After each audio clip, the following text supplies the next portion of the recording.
ನಮಸ್ಕಾರ. ನಾವು ಒಂದು ಏಜ್ ಬಂದು ನಮಗೆ 55, ನಮ್ಮ ಹೆಂಡತಿಗೆ 45. ನಾವು ಕಾರಣಾಂತರದಿಂದ ನನ್ನ ಮಗ ತೀರೋಗ್ಬಿಟ್ಟ. ಆಮೇಲೆ ಏನು ಮಾಡಿದ್ರಿ ನಾವು, ನಮ್ಮ ಫ್ಯೂಚರಲ್ಲಿ ನಮಗೆ ಮಗು ಬೇಕು ಅಂತೇಳಿ ಅವ್ರಿಗೆ ಇವರಿಗೆ ನಮ್ಮ ಫ್ರೆಂಡ್ಸಿಗೆ ಎಲ್ಲ ಕೇಳಿದ್ವಿ. ಕೇಳೋದನ್ನು ಇಲ್ಲಿ ಒಂದು ಹಾಸ್ಪಿಟ್ಲ್ ಇದೆ ಹೋಗಪ್ಪ ಅಂತೇಳಿ ಯಾರೋ ಒಬ್ರು ಪರಿಚಯ ಮಾಡಿದ್ರು. ಅದು ವರದಾನ ಫರ್ಟಿಲೈಸರ್ಸ್ ಅಂತೇಳಿ. ಆ ಹಾಸ್ಪಿಟ್ಲಿಗೆ ಬಂದ್ರಿ. ಬಂದಾಗ ಅಲ್ಲಿ ಟ್ರೈ ಮಾಡೋದನ್ನು ನಮ್ಮ ವಿಜಯ್ ಸರ್ ಡಾಕ್ಟ್ರು ಸಿಕ್ಕಿದ್ರು ನಮಗೆ. ದೇವ್ರ ಥರ ಸಿಕ್ಕಿದ್ರು ಅವರು. ಅವರು ತುಂಬಾ ನಮಗೆ ಸಪೋರ್ಟಿವ್ ಮಾಡಿದ್ರು.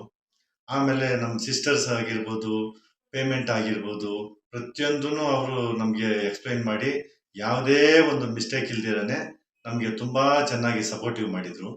ಮಾಡಿದ್ದಾದ್ಮೇಲೆ ಏನಾಯ್ತು, ನಮಗೆ ಮೆಡಿಸನ್ನು ಇದೆಲ್ಲ ತಿಂದಿದ್ದಾದ್ಮೇಲೆ ನಮಗೆ 55, 45 ವಯಸ್ಸಾದ್ರೂ ನಮಗೆ ತುಂಬ ಚೆನ್ನಾಗಿ ಅವರು ಸಪೋರ್ಟಿವ್ ಮಾಡಿದ್ರಿಂದ ನಮಗೆ ರಿಸಲ್ಟು ಪಾಸಿಟಿವ್ ಬಂತು. ಪಾಸಿಟಿವ್ ಬಂದಮೇಲೆ ಇದು ಯಾರೇ ಆಗಿರ್ಬೋದು, ಏಜ್ ಮ್ಯಾಟ್ರ್ ಬರಲ್ಲ ಇಲ್ಲಿ. ಪ್ರತಿಯೊಬ್ಬರು ಯಾರೇ ಆಗಿರ್ಬೋದು, ಆ ವರದಾನ ಫರ್ಟಿಲೈಸರ್ಸ್ ಹಾಸ್ಪಿಟಲ್ನ ಮೀಟ್ ಮಾಡಿ, ವಿಜಯ್ ಸರ್ನ ಮೀಟ್ ಮಾಡಿ ನೋಡಿದ್ರೆ ನಿಮಗೆ ತುಂಬ ಅನುಕೂಲ ಆಗುತ್ತೆ. ಆಮೇಲೆ ಏಜ್ ಮ್ಯಾಟ್ರ್ ಬರಲ್ಲ.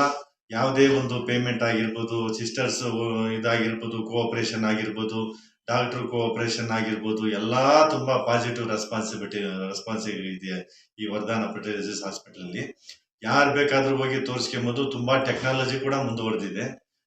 ಏನು ಸಮಸ್ಯೆನೇ ಬರಲ್ಲ ಅಂತೇಳಿ ಹೇಳ್ತಾ ಇದ್ದೀನಿ. ನಮಸ್ಕಾರ.